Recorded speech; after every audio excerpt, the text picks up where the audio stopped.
இன்னொருத்த மனைவியை நீ கவர்ந்துட்டு வந்தியே அப்படின்னு கேட்குறாங்க. அவன் 100 கேள்வி கேட்டான் இவரை. நீ யாரா என்ன கேட்கறதுக்கு? நான் யாருன்னு சொல்லணுமா இல்லையா? நின் மண்ணினுக்கு என் உடல் பாரம் என்று. உன் நாட்டுக்காரங்களடானா எனக்கு நீதி வழங்க நீ யார் என்று ராமனை பார்த்து பாலி கேட்டான். அதுக்கெல்லாம் அவர் பதில் சொல்லலை. அதனால் இது ஒரு பெரிய விஷயம் இல்லை.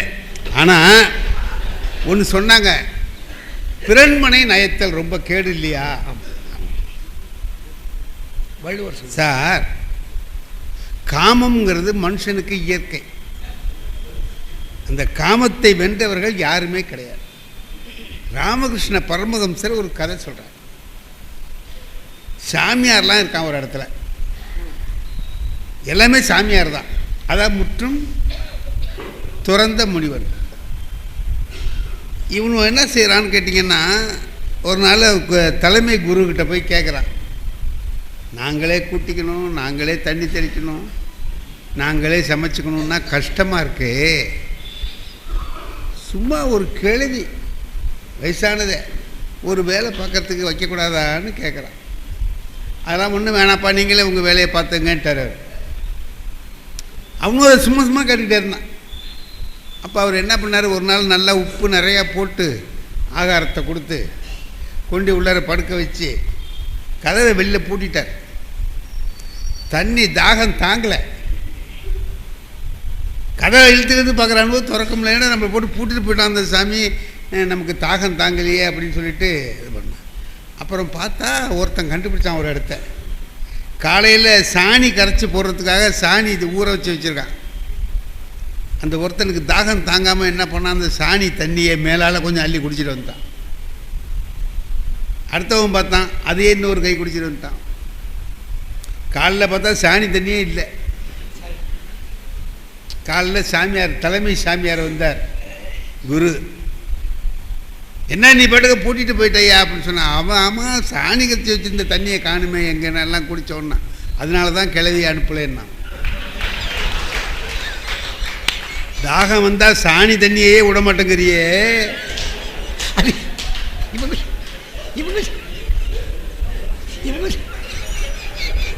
இது நான் சொல்கிற கதை இல்லைங்க, ராமகிருஷ்ண பரமஹம்சர் சொல்கிற கதை.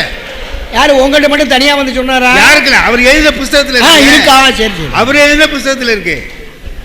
எனக்கிட்ட வந்தா சொல்லிட்டு போவாரு.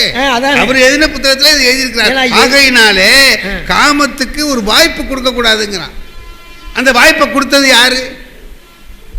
ஏங்க இவனை யாருங்க வந்து ஒரு பொம்பளை கேட்குறா உன்னை காதலிக்கிறேன்னு, இல்லைடா போடான்னு சொல்ல வேண்டியதானுங்க.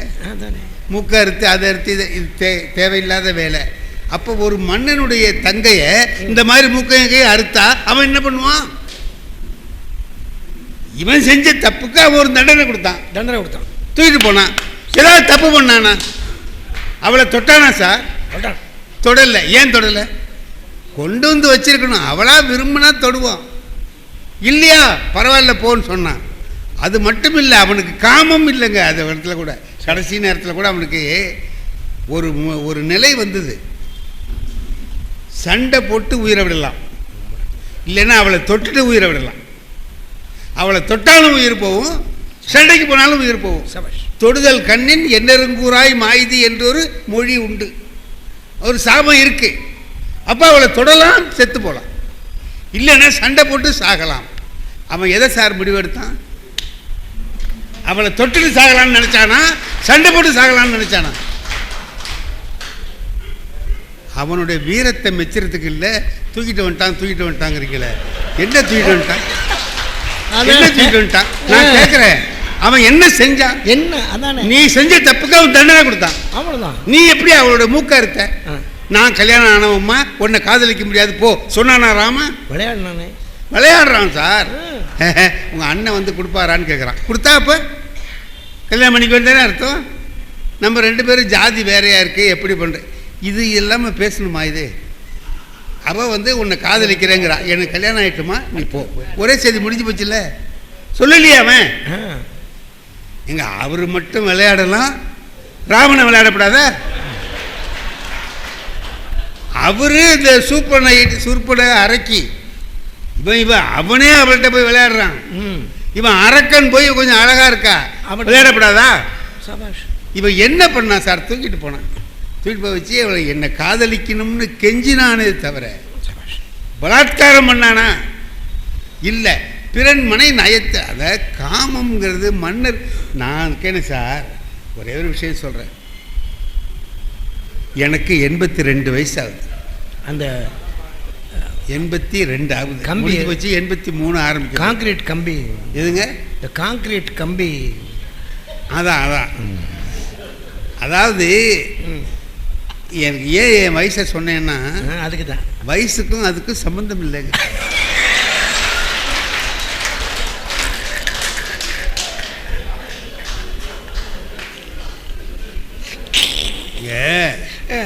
வீட்டில் மாடியில் ஒரு ரூம் கட்டலாம்னு முடிவு பண்ணேன்.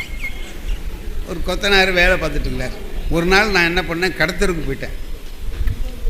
கடத்தருக்கு போனோன்னா நேரம் ஆயிடுச்சு. கடத்தருக்கு போயிட்டு நேரம் ஆயிட்டு, 1 மணி ஆயிட்டு. திரும்பி வர்றதுக்கு அந்த வேலை பார்த்துட்டு இருந்த கொத்தனார் கீழே இறங்கி வந்து, எங்கேயா போனேன் இவ்வளவு நேரம்னு கேட்குறான். எனக்கு ஆத்திரமா போச்சு. நீ ஆயா சொல்லணும் எனக்கு, என்ன கேட்குற? நான் எங்கே போனால் உனக்கு என்ன? இல்லையா, 3 கம்பி வேணையா, அது இல்லாமல் வேலை நின்று போயிருக்கு. உன் சம்பளம் தான், நீ தான் சம்பளம் கொடுக்க போகிற. வேலையே பார்க்கல காலையிலேருந்து, உன்னை தேடி தேடி பார்க்குறேன், காணும், இப்போ தான் வர்றேன்னு. சரி, இப்போ என்ன செய்யணும்? 3 கம்பி வேணும். 10 mm கம்பியில் ஒரு 3 வேணும். 10 mm கம்பி 3 கம்பி வேணும். இது 3 வாங்கி எப்படி தூக்கிட்டு வர்றது? தட்டு ரிக்ஷாவில் போடுறதா? அது என்னென்னமோ யோசனை பண்ணிக்கிட்டு நான் போகிறேன். வந்தது வேற, வேர்த்து ஊற்றுது, மயக்கமாக இருக்கு. போய் அந்த 2 வீலர் அதில் போய் அப்படி திரும்பினேன். அந்த இடத்துல ஒரு கேள்வி, ஒரு 75 வயசு இருக்கும். ஏங்க நான் என்ன சொல்கிறேன், ஒரு கிழவின்னதுக்கே நீதிபதி இந்த சிரிப்பு சிரிக்கிறீங்களே, இன்னும் சிறு வயசாக இருந்தால் என்ன சிரிப்பு சிரிப்பீங்க? அது என்ன பண்ணுச்சு, ஐயான்னு. நான் கொஞ்சம் ஸ்லோ பண்ணி வண்டியை கிட்ட போனேன். என்னம்மா, உங்கள் பேச்சுனா எனக்கு ரொம்ப பிடிக்கும்னுச்சு.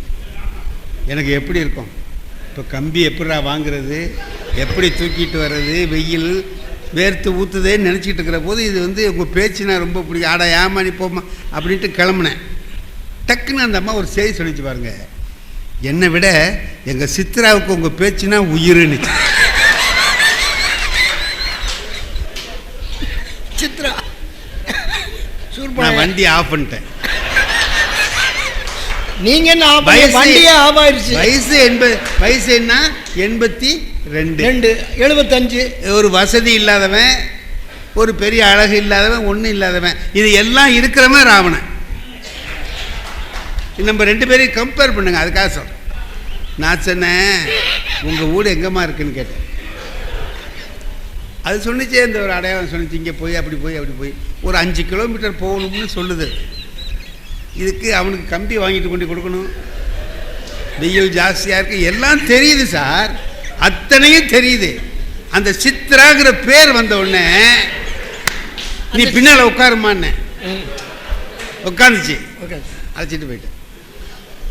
போய் கொண்டு ஐயே, இந்த இடையில இது நினைப்பு வருது. போனால் கொத்தனார் திட்டுவார், கொள்வார். அவன் திட்டிட்டு போகிறான், போ சித்ராவை எப்போ பார்க்க போகிறான் அப்படின்ட்டு. அப்படியே உண்மையை சொல்கிறார் பாருங்க. அப்படியே உண்மைன்னா நான் வெக்கம் இல்லாமல் சொல்கிறேன்.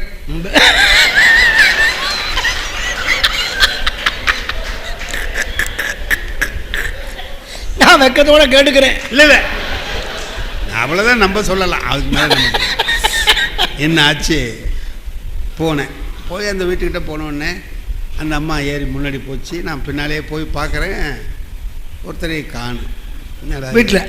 ஆமாம், சித்ரான்னு சொன்னிச்சே, ஒன்று இல்லையே அப்படின்ட்டு அது சொன்னிச்சு. அந்த அம்மா, உட்காருங்க சார், இந்த சித்ராவை அழைச்சிட்டு வந்துடுறேன், உட்காருங்க. சரின்னு பார்த்துட்டு போகலான்ட்டு உட்காந்து கிடுக்கிட்டு சித்ரான்னு சத்தம் போட்டுக்கிட்டு உள்ளே போச்சு. போனது அங்கேருந்து அழைச்சிட்டு வருது சார் சித்ராவை. அதால் நடக்க முடியல. இப்படி கையை இப்படி கொடுத்து மெதுவாக தள்ளிட்டு வருது. கை தாங்கலாம், மெதுவாக நடக்குது. இதுவே தடுமாத்தம். அதான் இது போய் அதை தாங்கிட்டு வருதுன்னா எப்படி இருக்கும்னு பார்த்துக்கிட்டீங்க. கொண்டாந்து நாக்காளிக்கிட்ட கொண்டாந்து உட்கார வச்சு அது உட்கார முடியல, பொத்துன்னு உழுவுது. சொன்னிச்சு, இதான் சித்ரா எங்கள் அக்கானுச்சு. நான் சொன்னேன், நல்ல பொண்ணம்மானு விடு, இருங்க காப்பி சாப்பிட்டு போகலாம். காப்பி இப்பெல்லாம் வேணாம், இதே போதும் விடு, என்ன நான் போகிறேன் அப்படின்னு. டக்குன்னு அந்த சித்ரா சொன்னிச்சு பாருங்க, கொஞ்சம் இருங்க ஐயா, கொஞ்சம் இருங்க ஐயா, எங்கள் அத்தை சென்னையிலேருந்து வந்திருக்கேன், அதுக்கும் உங்கள் பேச்சுனா ரொம்ப பிடிக்கும், குளிச்சுக்கிட்டு இருக்கேன், இப்போ வந்துருவனுது. நீயே போதும்மா, உங்கள் அத்தை வேண்டாம். நான் என்ன சொல்கிறேன், எனக்கு வயசு 82 வயசு. 82. ஒரு ஆட்சி இல்லை, அதிகாரம் இல்லை, ஒன்றும் இல்லை. அவன்கிட்ட ஆட்சி இருக்குது, அதிகாரம் இருக்குது, அவன் சொன்னதை கேட்க ஆள் இருக்குது, அவ்வளவு இருக்குது. இந்த ஆசை அவனுக்கு வந்ததே போய் தப்புங்கிறீங்களே எப்படி? நான் என்ன சொல்ல, ஒரு ராஜா என்ன செய்யணும், மக்களை நல்லா ஆட்சி செய்யணும், செஞ்சானா இல்லையா? சரி, இது என்னடா, இது ஒரு சும்மா இடையில உள்ள ஒரு பொழுதுபோக்கு, அவ்வளவுதான். அதுக்கு போய் நீங்கள் இவ்வளோ பெரிய குற்றம்னு சொல்கிறது என்னால் ஒத்துக்க முடியல. அப்படி அவனை ஒரு குற்றம்னு சொன்னீங்கன்னா ஒரு ஊரில் 50 பேர் இந்த குற்றத்துக்கு ஆட்படுவாங்க.